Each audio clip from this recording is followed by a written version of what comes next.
আর আমাদের বগুড়ার পুত্রবধূ তিনবারে প্রধানমন্ত্রী আপসহীন দেশনেত্রী বেগম খালেদা জিয়া ক্ষমতা ছেড়েছে, জেলে বন্দী হয়েছে, তাও দেশ ছাড়া হয়নি। বেগম খালেদা জিয়া হলো বাপের বেটি। এ কথা কর না কে? সত্যকে স্বীকার করতে হবে। আপনি তার দল করতে না পারেন, সে যে গণতন্ত্রের জন্য জিয়া পরিবার যে অবদান রেখেছে এটা আমাদের স্বীকার করতেই হবে। আপনারা জানেন খালেদা জিয়াকে হাসিনা গোপনে 3টে সত্য দিয়েছিল। কয়টা? খালেদা জিয়া যখন অসুস্থ, বাঁচবে কি মরবে জানা নাই, আইসিইউতে ছিল, হাসিনা 3টে সত্য দিয়েছিল। এই 3টে সত্য যদি মানেন বিদেশে চিকিৎসা করতে যেতে দেব। রাগ করতেছেন নাকি? বগুড়ার লোক শুনে রাখেন। 1 নম্বর সত্য দিয়েছিল, আপনার বিরুদ্ধে যে দুর্নীতির অভিযোগ এসেছে এগুলো স্বীকার করে হাসিনার কাছে ক্ষমা চাইতে হবে। 1 নম্বর শর্ত। 2 নম্বর শর্ত হলো আপনার জন্মদিন পাসপোর্টে লেখা আছে 15ই আগস্ট, এটা কেটে দিয়ে 14ই আগস্ট করতে হবে। তার কারণ হলো 15ই আগস্টে বঙ্গবন্ধু মারা গেছে, ওই দিনে কারো জন্ম হওয়া যাবে না। এরা কত বড় জালেম চিন্তা করছেন? মুজিবর মরার দিনে কাউকে জন্ম নিতে দেবে না। চিৎকার করে বলেন জন্ম হয় কার হুকুমে? আরো জোরে বলেন। ওরা জন্মকে বন্ধ করে দিতে চেয়েছিল। আর 3 নম্বর শর্ত দিয়েছিল আপনার রাজনীতি থেকে পদত্যাগ করতে হবে, বিদেশে চলে যান, আর দেশে ফিরবেন না, রাজনীতি করবেন না। খালেদা জিয়া বলছিল জেলে থেকে প্রয়োজনে মারা যাব, তাও জালেমের কাছে মাথা নত করব না। এ আল্লাহু আকবার কোন?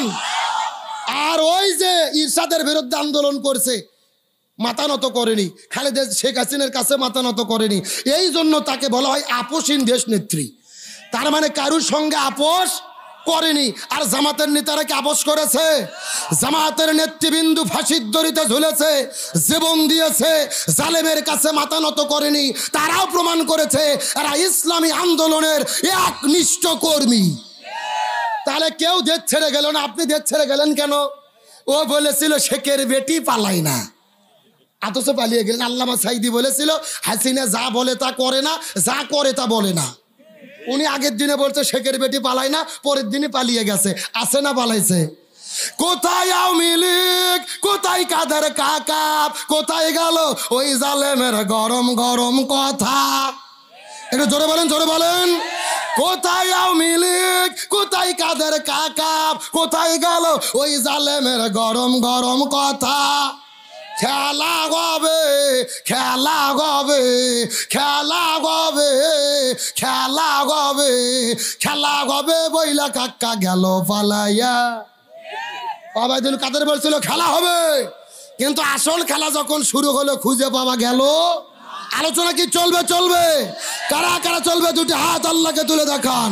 লিল্লাহে তাকবীর। আজকের মাহফিল চলছে, চলবে। লিল্লাহে তাকবীর। ওটার কোনো সুযোগ? ওই যে পেছনে দাঁড়িয়ে আছে এরা কারা এসেছিল? ওরা কারা? কোথা থেকে এলো? ওই কোরআনের পাখি যখন বিদায় নিয়ে চলে গেলেন, তামাম পৃথিবীর লক্ষ লক্ষ মানুষেরা কান্না করে করে দোয়া করলেন। এই বাংলার জমিনে মৃত্যুর খবর যখন তার প্রকাশ হয়ে গেল, এই দেশের মধ্যে মানুষেরা কিন্তু কেউ বিশ্বাস করতে চায় নাই। টেলিভিশনের মধ্যে যখন খবর শুনেছে মাওলানা সাইদি বিদায়